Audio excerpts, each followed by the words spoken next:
Une production Binge Audio.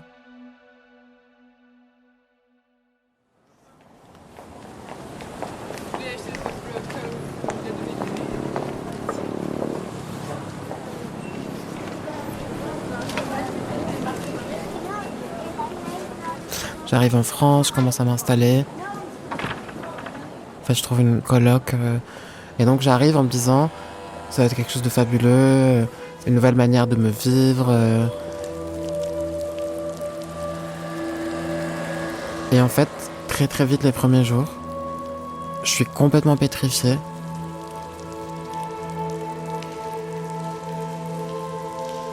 Donc, je vais m'inscrire à la fac et tout. Et là, on me dit, comment tu t'appelles ? Et je réponds Myrna. Et en fait, quand je suis arrivée, je savais que j'allais mentir. L'autre rive de mon corps. Une série documentaire de Myrna El Sharif et Naomi Titi réalisée par Pauline Lagache.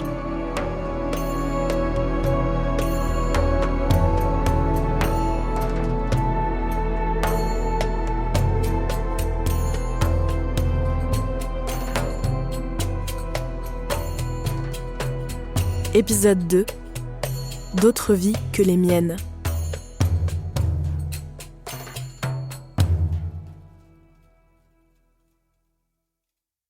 Je savais dans ma tête que j'allais mentir et que j'allais inventer toute une vie, enfin des origines, que j'allais me blanchir en fait complètement. Je sais pas pourquoi ni comment, et en fait ça m'écorchait de dire que je venais d'où je venais, que j'étais nord-africaine, etc. Enfin c'était quelque chose qui était devenu impossible à nommer, impossible à dire. J'éprouvais un tel dégoût envers moi-même. Je m'étais rasé les cheveux, j'ai commencé à me blanchir la peau avec des produits, à inventer toute une histoire familiale, une histoire de vie quoi qui était pas du tout la mienne, et qui était lavée de toute trace en fait d'arabité, d'indigénat, d'africanité, enfin. Et pendant 10 ans, j'allais passer toute mon énergie et toute ma vie à essayer de dissimuler ce mensonge et à protéger ce mensonge, et que en fait ça va transformer ma vie pendant les 10 années qui vont suivre.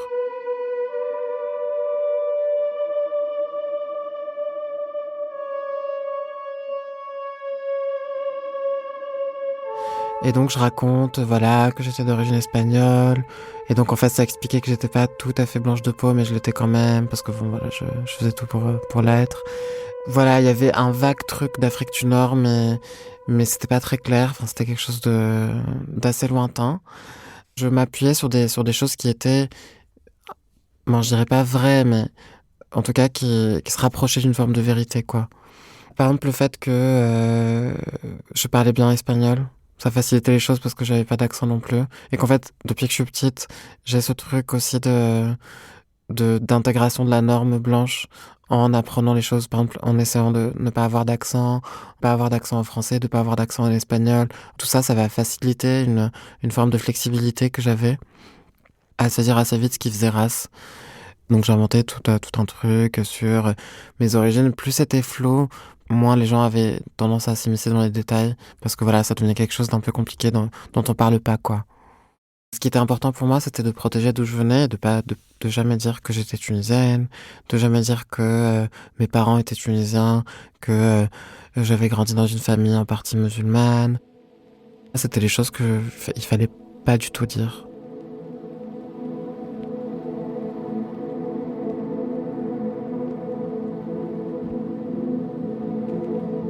Pour moi, être dissocié racialement, c'est renier sa race au point de ne plus y penser et de ne plus en faire un aspect central de sa vie, et de nier même toutes les formes de racisme que j'ai pu subir en France en arrivant. De pas les assumer parce que en fait on ne pense pas du tout à la question raciale, et on n'assume pas du tout son appartenance raciale, ses origines.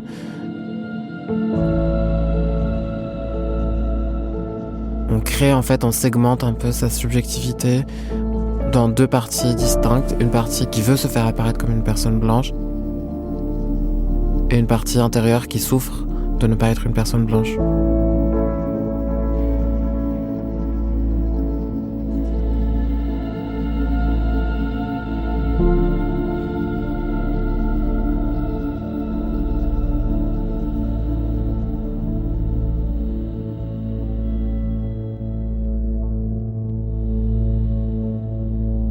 J'avais intégré une norme très très forte qui se manifestait dans des micro-trucs de la vie quotidienne, des choses assez simples, enfin, de manière de se comporter avec la nourriture, de parler, même de marcher en fait. Même mes références, par exemple, littéraires étaient pas les mêmes.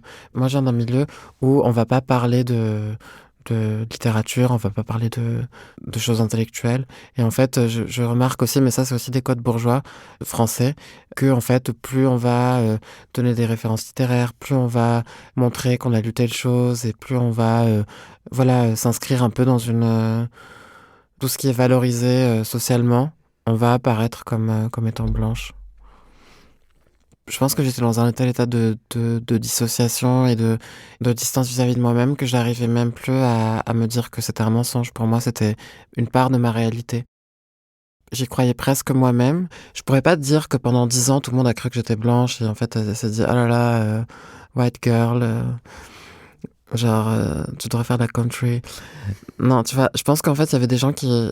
Peut-être qu'il y avait des doutes, mais en tout cas, moi, dans ma manière de m'appréhender, j'essayais de ne pas prendre en compte ces doutes. Enfin, pour moi, je me vivais comme vivant dans le regard des autres en étant une personne blanche.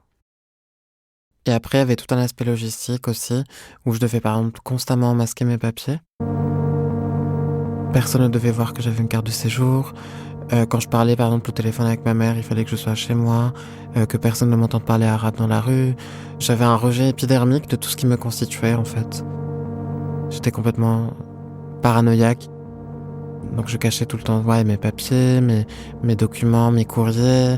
Au registre de la fac, en fait, je veillais tous les ans, j'allais au service d'administration en disant oui, est-ce que vous pouvez m'inscrire sous tel nom parce que c'est pas vraiment mon... Enfin, j'inventais tout un truc.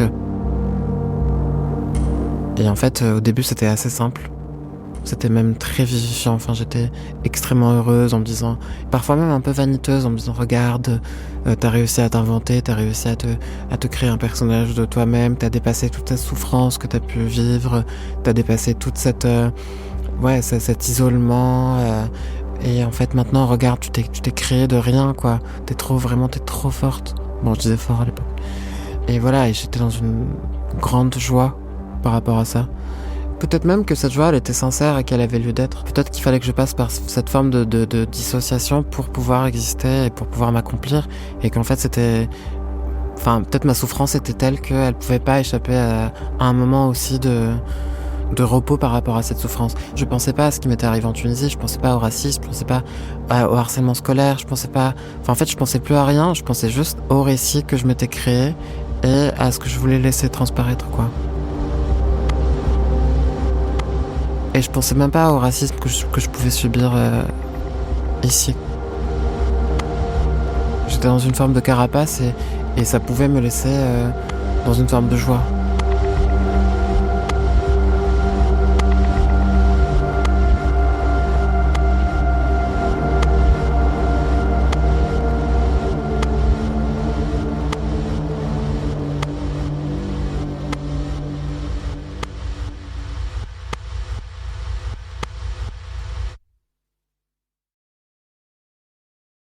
Comme j'étais dissocié racialement, j'arrivais quand même à réfréner une forme d'expression de ma féminité aussi.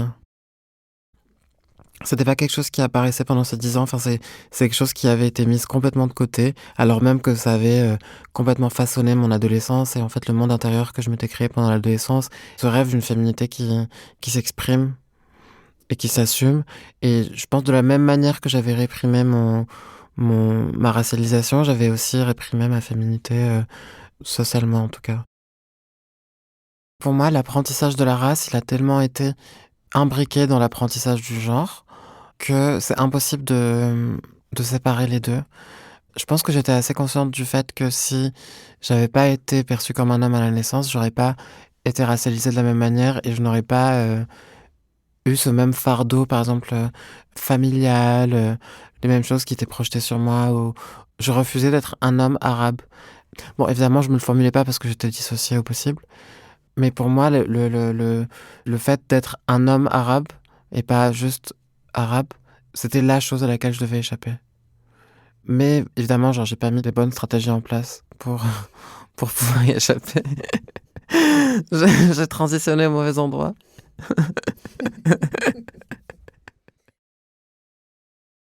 Sur la sexualité, je pense que j'avais pas forcément de mal à être dans une forme de fluidité. Comme j'étais quand même perçu comme un garçon un peu féminin, on m'associait souvent à une homosexualité. Donc en fait, j'ai quand même développé ça pendant... Enfin, ça a été un peu le centre de ma sexualité pendant ces 10 ans. Il y avait cette forme de libération parce que je me sentais un peu libérée du regard social, de l'interdit social et légal de mon adolescence. Donc je vivais un peu une sexualité un peu libre, où je voyais beaucoup de gens, bon, surtout des hommes. Et les relations amoureuses étaient assez compliquées parce que, en fait, je pouvais pas véritablement me projeter en étant dans cette situation de mensonge. Et donc, il m'était arrivé, par exemple, plein de fois d'éprouver des sentiments très forts pour des gens, de passer beaucoup de temps avec eux, et en fait, de pas pouvoir continuer parce que je savais qu'à un moment, ça allait s'arrêter. Au début, j'étais euphorique, et puis très très vite, je suis rentrée dans une forme de paranoïa très très très très forte. Là, donc, c'est le moment où je commençais à reconnecter aussi. Parce que je pense qu'au bout de 4-5 ans, je commençais un peu à reconnecter, à réassocier. Donc j'étais consciente du mensonge, j'étais consciente que je mentais, j'étais consciente que j'étais dans une forme de manipulation des gens, mais je pouvais plus m'en sortir, quoi. J'arrivais plus à lâcher prise. Et donc là, j'avais 21 ans à peu près, 20 ans. Et par exemple, je me souviens d'une relation très forte que j'avais, un mec qui s'appelait Adrien, qui avait à peu près mon âge, et en fait, on avait une relation extrêmement forte, extrêmement, belle et tendre, et qui avait duré 1 an et demi.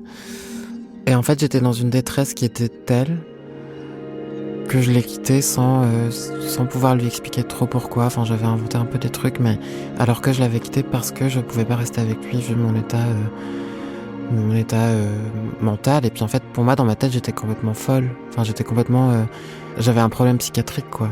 Dans ma tête, je me disais, si tu fais ça, si tu as mis en place cette stratégie et ce dispositif-là en place, c'est qu'il y a quelque chose qui cloche chez toi, ma belle. Enfin, je ressentais beaucoup de culpabilité par rapport à cette situation, une forme d'emprisonnement personnel, une forme vraiment de désespoir et de lassitude parce que j'étais convaincue que ça allait mal se finir et que j'allais jamais accéder à un bonheur plein et entier.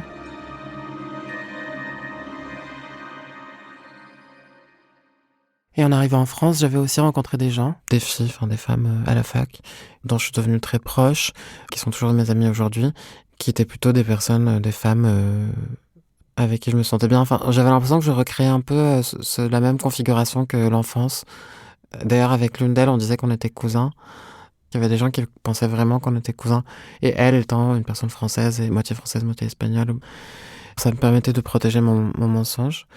Et avec elle aussi, on s'était un peu constitué vraiment de très forts espaces de liberté, de créativité, de joie, de rire.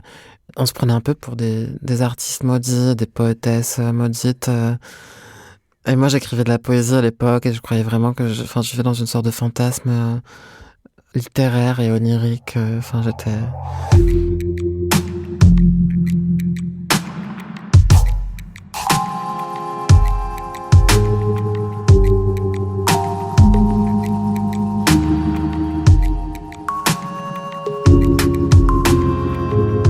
On se réunissait, on buvait du vin, on écrivait des poèmes, je lisais mes poèmes, il y en avait une qui chantait une chanson, puis après on était là, waouh, incroyable. Et après ce truc, c'était devenu une sorte de... Je sais plus si c'était hebdomadaire ou mensuel, mais on avait réussi à obtenir un endroit dans un bar où et on était un peu un sub, quoi. Bon, on l'est toujours. Et puis je pense qu'on s'était retrouvés un peu dans un espace de trauma. Je suis belle ce matin. On avait créé un peu un espace où on acceptait d'être fragile. Je suis belle alors qu'hier, je n'étais pas beau. Des poèmes où en fait je suis une femme. Je suis belle quand je me regarde dans la glace au-dessus du lit. Je me trouve si belle que je crois voir au-delà de mes belles hanches, de mes belles cuisses, de mes belles mains et de mon visage. Et en fait, c'était un sujet qui a été assez récurrent. Et je suis belle. Pendant très longtemps, je l'ai pas du tout assumé. Et plus tard, je ferai du café, allumerai une cigarette et me regarderai faner. Dès que j'ai fait mon coming out à mes amis, en fait, il y a des personnes qui m'ont dit « Ah, mais en fait, tu l'avais déjà évoqué à tel moment. » Je suis belle et plus tard encore, j'irai acheter des fleurs et la marchande me dira « Madame, que vous êtes belle. » Et moi, je me souvenais de rien. Je suis belle et je me mens. Je suis belle et je suis triste à la fois. Je suis belle et je me fane comme les fleurs qui m'entourent. Je suis belle et j'ai tué tellement de choses que j'en oublie de me rappeler. Je suis belle et je perds courage. Je suis belle et je perds mes mots, mon ombre, ma place. Myrna El Sharif. Et si je, madame? Il y avait aussi ça, c'est que voilà, comme ma sexualité était tournée autour d'hommes gays, il y avait toujours une attente de virilité assez forte. Et je pense que sans que moi je le sache, les hommes projetaient sur moi en fait enfin me percevaient en tout cas comme arabe, sans peut-être se dire que j'étais arabe, mais il y avait ce discours qui revenait souvent de j'adore les rebeux, de nanani, puis moi j'étais là, ça me mettait très très mal, j'étais là, mais en fait je suis pas du tout rebeu, enfin, genre qu'est-ce que tu racontes en fait? Et donc il y avait toujours ce truc d'exotisation, alors même que moi-même je mettais tout en place pour pas être exotisée. Et j'avais l'impression qu'il y avait un peu deux modes d'être un homme arabe gay. Soit on était dans une forme comme un éphèbe, voilà, assez mince, un peu jeune, etc. Ou soit on était extrêmement viril, mais dans une virilité qui n'est pas une virilité occidentale basée sur le sport, etc. Et donc en fait j'essayais un peu d'échapper au truc de l'éphèbe, quoi, enfin, en masculinisant mon corps au possible et en réprimant toute féminité, en réprimant tout écart en fait par rapport au genre.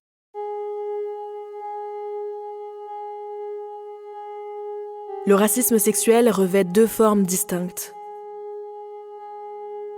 D'une part, il peut se manifester dans le cadre des relations intimes par le rejet systématique et catégorique de certaines personnes en raison de leur race. D'autre part, le racisme sexuel se manifeste par l'objectivation des individus racisés, les réduisant à de simples objets sexuels en raison d'un imaginaire colonial et raciste portant sur leur corps et sur leurs performances sexuelles supposées. Cela engendre un fétichisme sexuel raciste, une adoration excessive de leur groupe racial qui conduit à leur déshumanisation. Ces phénomènes sont étroitement liés à la colonialité persistante dans notre société. L'héritage historique des entreprises coloniales a engendré des stéréotypes racistes qui persistent et influencent les relations actuelles. Les personnes non blanches sont confrontées à ces deux aspects du racisme sexuel dans leur vie. Elles sont tantôt fétichisées, tantôt rejetées pour ce qu'elles représentent à travers le regard dominant, ce qui entrave considérablement leur possibilité d'accéder sans obstacle à l'amour et à l'intimité. Estelle Depris, Mécanique du privilège blanc.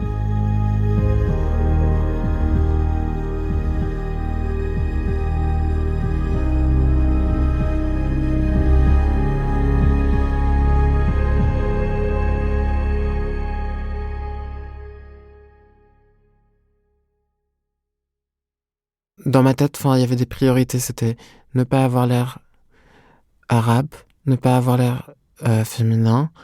J'essayais tout le temps de négocier entre ces deux injonctions que je m'étais formée, quoi, avec plus ou moins de succès.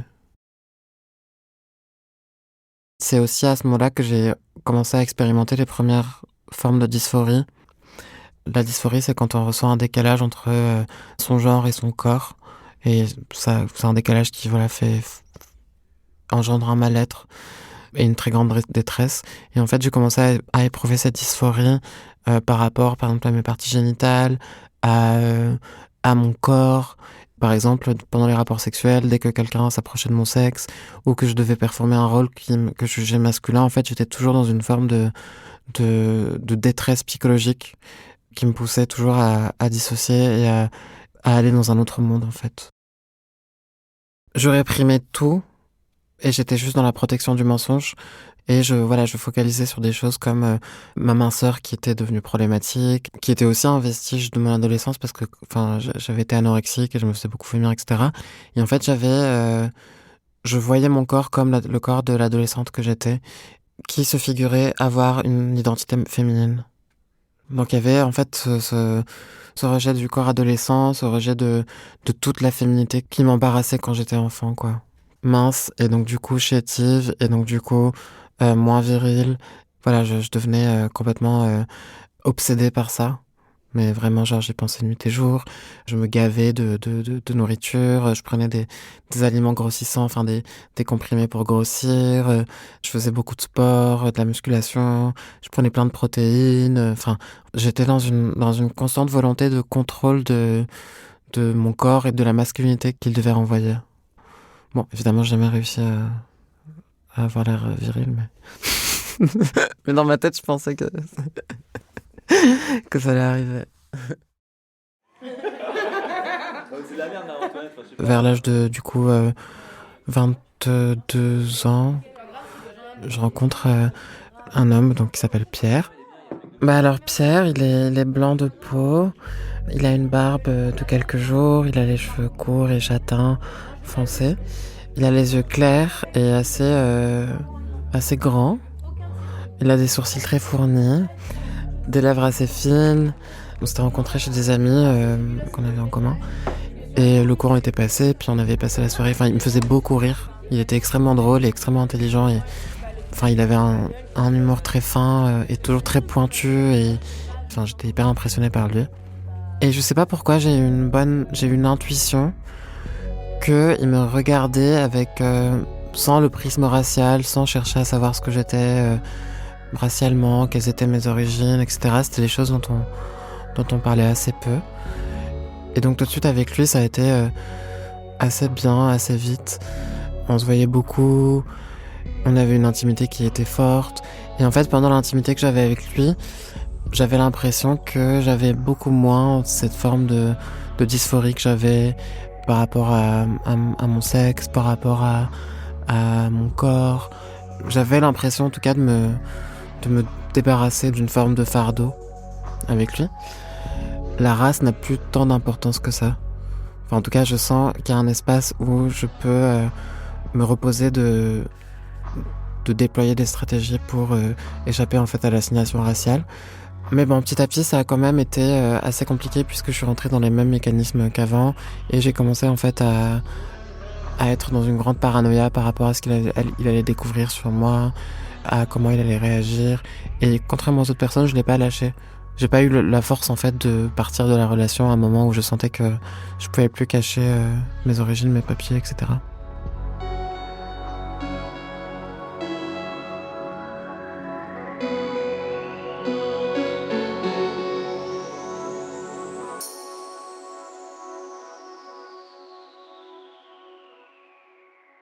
Bah, ça fait 3-4 ans qu'on est ensemble, je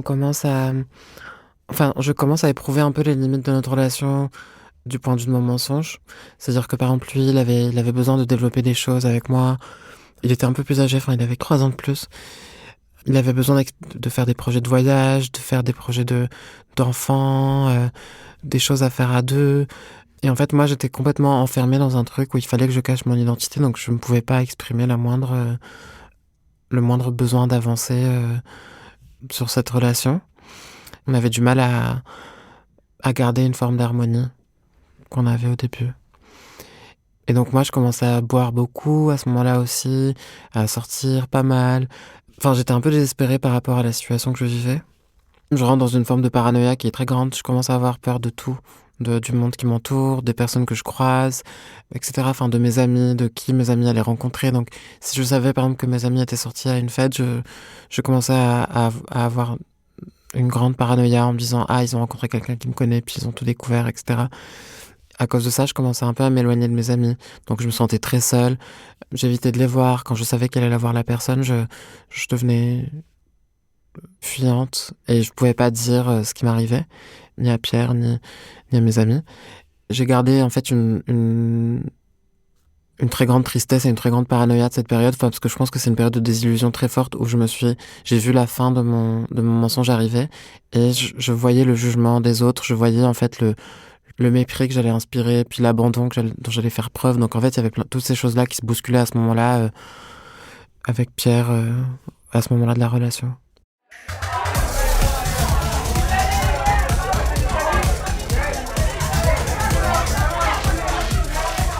Et donc voilà, donc un soir je vais faire la fête, je vais aller jusqu'à très tard, je rentre le lendemain vers midi avec lui.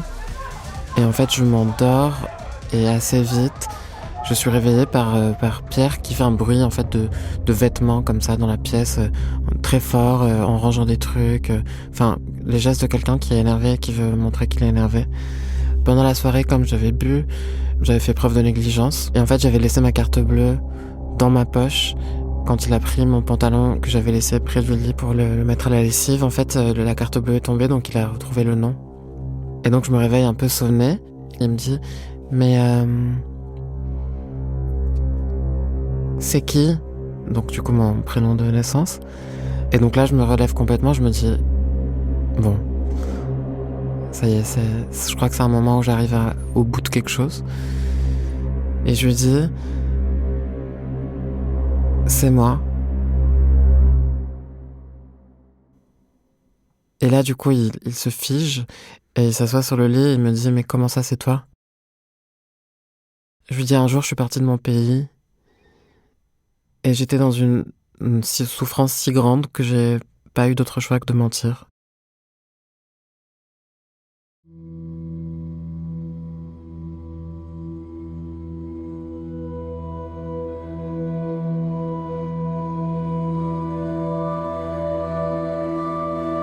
Et il m'a dit mentir comment? J'ai dit bah en fait j'ai tout inventé sur ma vie, j'ai tout inventé sur mes origines, j'ai tout inventé sur mon enfance, mon adolescence, tout ce qui s'est passé avant en fait mon arrivée en France. Tout s'est réassocié d'un seul coup. Des choses que j'avais jamais formulées. Le fait de le dire à un moment d'une manière claire et limpide, ça a vraiment genre changé toute ma perspective sur ma manière de me vivre en fait.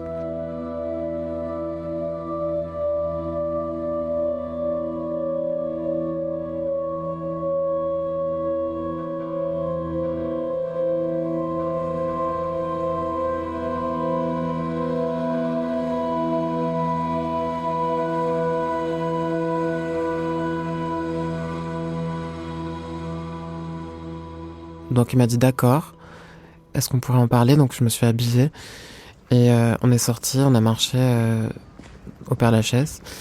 Et donc on se baladait dans le cimetière et je lui ai raconté un peu toute ma vie avant. Mon enfance c'était ça, mes parents c'est ça, mon grand-père c'est ça, enfin tout qui sortait d'une manière qui était extrêmement limpide et extrêmement claire. Et je me souviens que je pleurais beaucoup, je pleurais, je racontais. Et lui-même pleurait et en fait on marchait dans ce cimetière. Mais je me suis dit d'accord, à la fin, écoute, je vais prendre quelques temps et je vais essayer de digérer tout ça. Donc ça serait bien qu'on se voit pas pendant un certain temps. Il m'a dit par contre, est-ce que tu m'autorises à le dire à mes amis ou à 2 amis proches? Et j'avais dit oui, bien sûr, c'est un trauma aussi pour toi d'avoir vécu avec quelqu'un pendant toutes ces années qui t'a menti. Donc considère que ce récit, il t'appartient d'une certaine manière.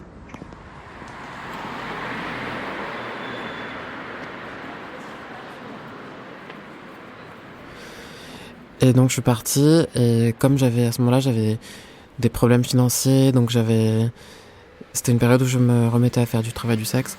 Je sous-louais mon appart parce que j'arrivais pas à le payer. Enfin, j'étais dans une grande misère financière.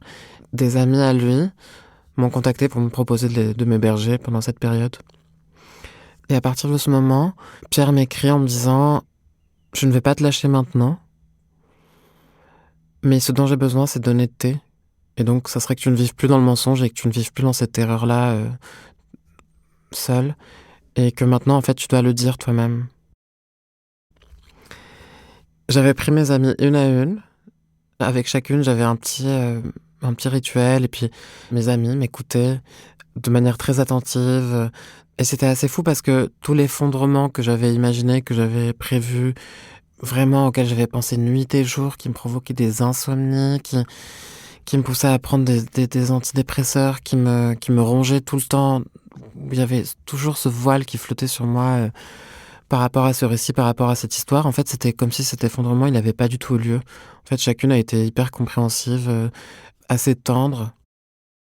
Ce besoin de vérité qu'il avait exigé, c'était aussi par rapport à ma famille. Je n'y allais plus, enfin j'allais très rarement. Quand j'y allais, j'étais une espèce de fantôme. J'étais complètement vide, quoi. Et puis je pouvais rien raconter de ce que je vivais en France, de ce que je faisais. J'attendais juste que ça passe, j'y allais le moins possible. Et je n'arrivais pas à nouer de lien. Je voyais ma mère qui était complètement désespérée, qui n'arrivait pas à me parler. Je voyais tout le temps les larmes dans ses yeux parce que dès qu'elle me ramenait à l'aéroport pour que je reparte, elle pleurait parce qu'elle savait très bien qu'il y avait une partie de moi qui était partie et qui n'était pas avec elle. Du coup, quand Pierre a découvert mes papiers, que j'ai commencé à avoir ce moment de révélation, je lui ai écrit en disant que je vivais avec un homme qui s'appelle Pierre et que, etc., qu'on était heureux ensemble. Parce que jusque-là, je lui avais rien raconté du tout. Et c'est là que je vis ma première rupture familiale avec elle. Donc elle a assez mal réagi en me disant, voilà, c'est quelque chose qu'elle acceptera jamais, que voilà.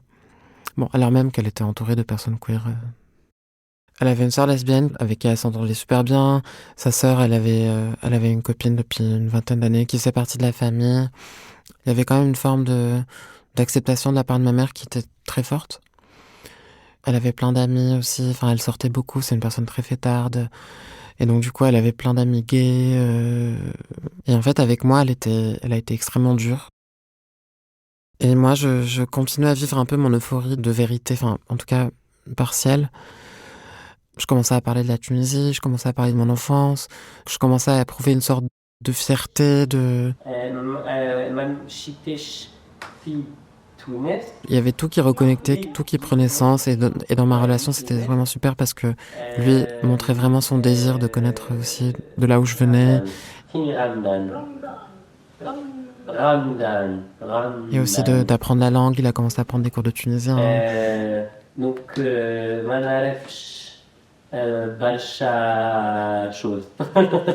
Il était vraiment très investi dans ce retour aux sources.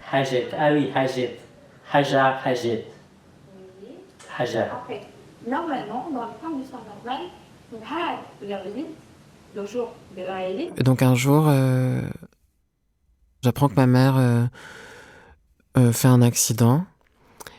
J'étais complètement pétrifiée, donc je me dis, bon, en fait, j'ai renié ma mère pendant 10 ans, donc je vais pas la perdre sans l'avoir revue. Et donc je vais la voir. On commence à reprendre une relation, mais elle ne voulait pas entendre parler de Pierre. Elle était juste complètement dans le déni de cette relation. Je finis par décider avec Pierre d'y aller comme ça en Tunisie. Donc je me dis, enfin, je m'en fiche, je dois montrer le pays où j'ai grandi, je dois montrer les endroits où j'ai grandi, les odeurs, tout ce qui m'a manqué pendant 10 ans, en fait, à cette personne que j'aime et avec qui je vis, avec qui je construis une relation qui a l'air de durer et une relation stable.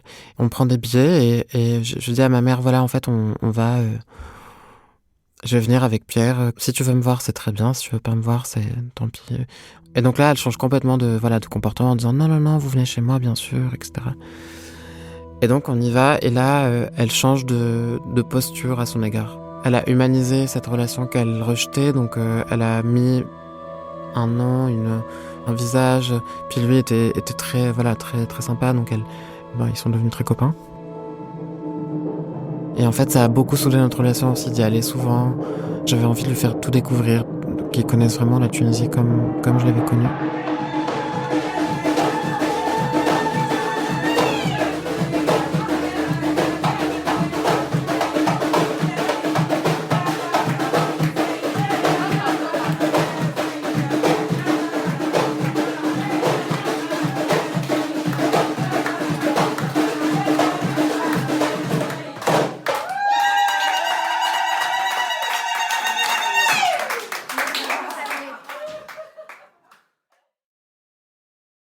Une fois qu'en fait cette période un peu d'euphorie qui a duré 1 an est passée, je ressentais revenir une forme d'incongruité par rapport à mon corps, par rapport à la manière d'exprimer ma féminité. Pile au moment où je me ressentais alignée, il y avait ce décalage qui revenait et les mêmes sensations de tristesse, de solitude, d'être coincée dans mon corps et dans ma tête, des sentiments que j'avais pas éprouvés depuis l'adolescence. Et voilà, je commençais un peu à tâtonner. Enfin, en tout cas, là, je me permettais un peu plus même ne serait-ce que vestimentairement ou dans mes manières de me coiffer ou j'assumais quelque chose, puis j'avais commencé à faire du voguing par exemple. C'est là que j'ai commencé à investir en fait une forme de féminité par différents espaces, par différents biais.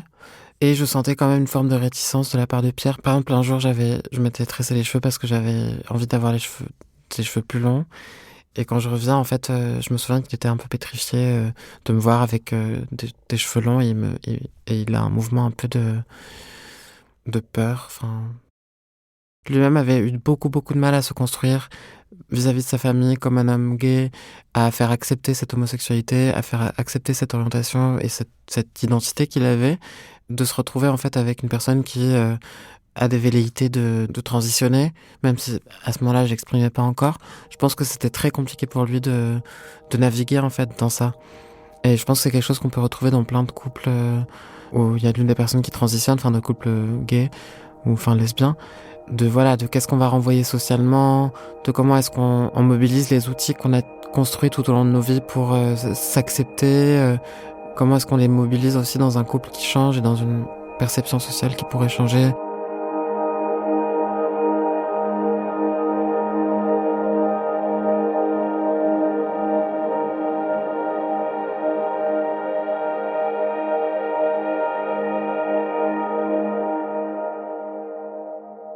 Quelque temps après, je commence en fait à avoir des difficultés administratives, à pas pouvoir renouveler mes papiers, etc. Parce que voilà, c'est super compliqué.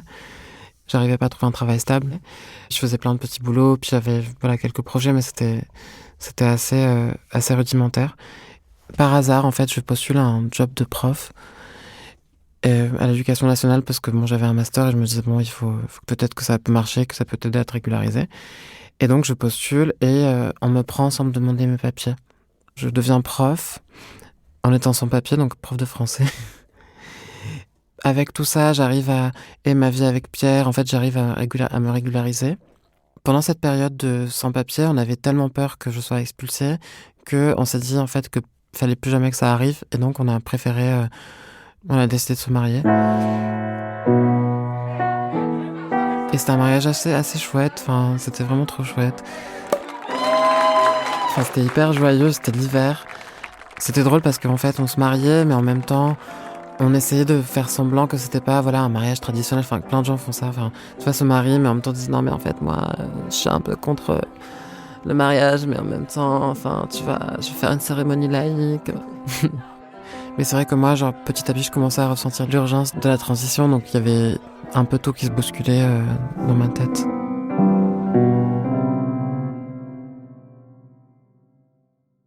C'est comme s'il y avait un truc en moi qui était là depuis toujours et que ça grandissait et que en fait il y avait des moments où ça refaisait surface, il y a des moments où je le réprime et en fait plus tu le réprimes et plus quand ça revient, bah ça revient plus fort.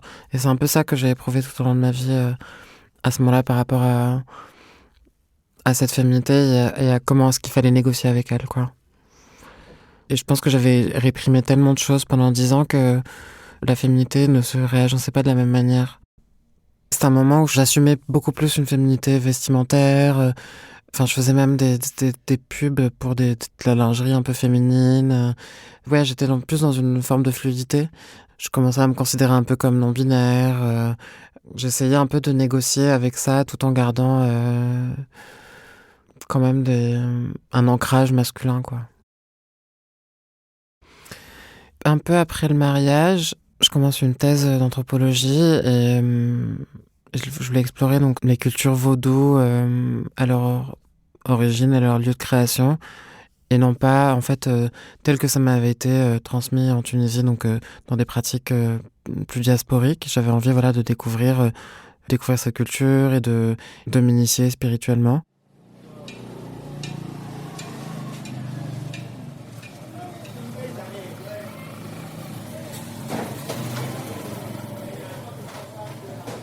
Je suis partie au Bénin, j'exprimais cette féminité beaucoup plus que ce que je faisais ici. Je saurais pas vraiment dire pourquoi, mais en fait j'étais souvent dans des cercles assez restreints, de communautés qu'on appelait des couvents, des personnes qui se réunissaient pour prier, pour faire des cérémonies. Donc en fait c'était des cercles très bienveillants, où il y avait quand même une forme de fluidité de genre, où il y avait aussi des femmes trans.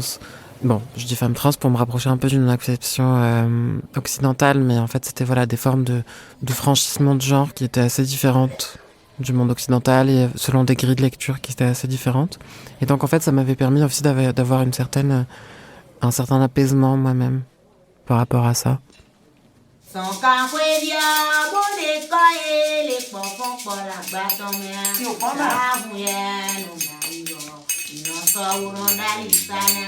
Donc je passe une journée avec des personnes qui effectuent des cérémonies pour une divinité sirène qui s'appelle Mami Wata.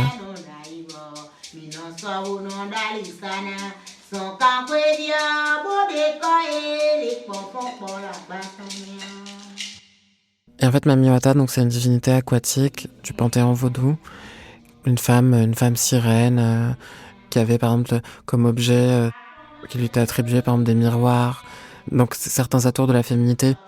Et moi, c'était une figure qui me touchait beaucoup parce que je m'étais toujours sentie apaisée dans l'eau.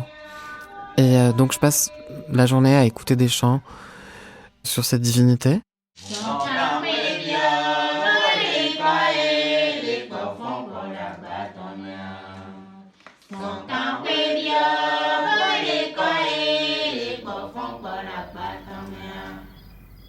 Et le soir, quand je rentre dans la maison où j'habitais, je fais un rêve qui a provoqué une sorte de prise de conscience, ou en tout cas qui a réaffirmé un pas supplémentaire vers une féminité sous une forme plus affirmée. Je rêve que je suis dans le jardin de mon père et il y avait une forme de chaleur écrasante, un peu comme ce qu'il y avait quand j'étais petite, donc d'une chaleur d'après-midi où personne ne pouvait mettre le pied dehors. Et il y avait cette voix de mon père qui me fait des réprimandes sur ce que je suis, sur ma manière d'être, enfin des trucs assez présents et très très très très forts, mais je me souviens pas exactement de ce qu'il disait. Et moi, pour échapper à cette voix, j'étais pieds nus, donc le sol était brûlant, et je sautais d'îlot d'ombre à un autre îlot d'ombre, et j'arrive dans une forêt qui est encore plus grande, où il y a une fontaine qui coule au milieu, et je me mets dedans et je commence à m'apaiser parce que il y a la sensation de l'eau qui m'enveloppe, et je commence en fait à prendre ma main et à me mettre de l'eau un peu partout sur le corps. C'est comme si la divinité aquatique s'était immiscée dans l'eau et m'avait donné en fait le pouvoir de faire pousser des seins. Et donc plus je touchais mon torse, et plus il y avait la sensation de mes seins qui poussaient, et j'étais vraiment très très à l'aise avec mon corps à ce moment-là.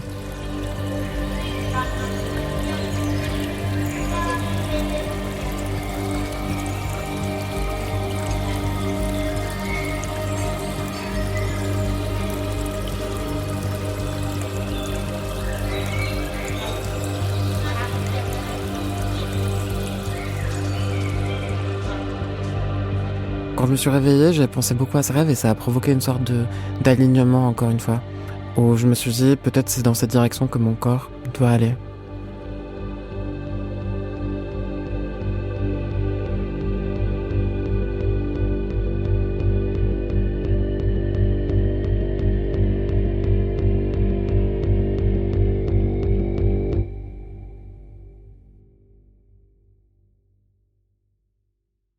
Je rentre à Paris et quelque temps après, il y a une amie proche qui met fin à ses jours. Donc, ça fait partie un peu des éléments qui vont accélérer vraiment une prise de décision. Parce que le deuil va prendre une grande place dans ma vie à ce moment-là. Je sens comme une sorte de promesse à son égard de me vivre comme je suis. Parfois, le deuil peut provoquer une certaine urgence. Au milieu de tout ça, je subis un viol qui est assez violent. C'est quelque chose qui m'avait vraiment frappé, qui influait sur mon quotidien, où en fait je devais prendre un traitement post-exposition que je supportais pas du tout. Plus on exprime une forme de féminité, plus on est exposé en fait à des violences, et le viol peut faire partie de ces violences. Et donc de ce fait, je pense qu'en fait le viol est l'un des éléments qui peut caractériser les parcours de femmes trans. Et que très souvent, en fait, les femmes trans ou les femmes en général se font violer au cours de leur vie.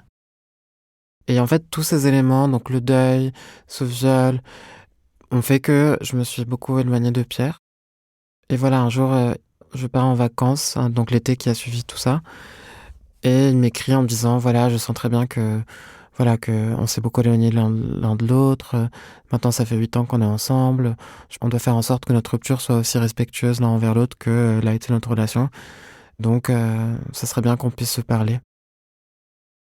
Pendant cette période où on se voyait pas trop à la fin et juste avant qu'on se sépare, j'ai commencé à prendre des oestrogènes, donc des hormones féminisantes, donc sous forme de gel. C'était pas un dosage très fort, mais ça me permettait de commencer. Et puis même, je pense que dans ma tête, c'était d'amorcer une décision, même si ça avait assez peu d'influence sur mon corps. Mes amis avaient commencé à me genrer au féminin. Pas tout le temps, mais en fait, c'est un peu compliqué au début d'être genré au féminin, en début de transition, ou en tout cas au début, parce que, enfin, en tout cas, moi, à ce moment-là, j'étais juste à me dire que les gens le faisaient pour me faire plaisir, mais qu'ils percevaient pas mon être, quoi. Alors qu'en fait, pas du tout, c'était les personnes qui le faisaient aussi avaient une forme de volonté d'aller vers moi. Dès qu'on s'est séparés, je savais très bien que je me voyais plus me vivre comme un homme dans une relation homosexuelle. Enfin, c'était quelque chose qui devenait en fait vraiment assez insupportable. Même si j'aimais la personne, même si j'avais beaucoup de tendresse pour lui, d'amour, j'arrivais plus à me figurer moi-même comme étant un homme. Enfin, ça m'écorchait. Et puis même aussi, je pense que quand t'as construit une relation sur cette base, dans une société qui est extrêmement genrée, donc une relation qui est forcément aussi empreinte des codes genrés, de l'homosexualité, et tout ce que ça soulève comme dissidence, mais aussi comme soumission sociale, c'est hyper compliqué de reconfigurer la relation vers autre chose. On a décidé de mettre fin à la relation, et c'est à ce moment-là qu'il n'y avait plus aucun frein à la transition. Ça a posé les premières pierres de la construction d'un espace où je pouvais me vivre pleinement tel que j'étais.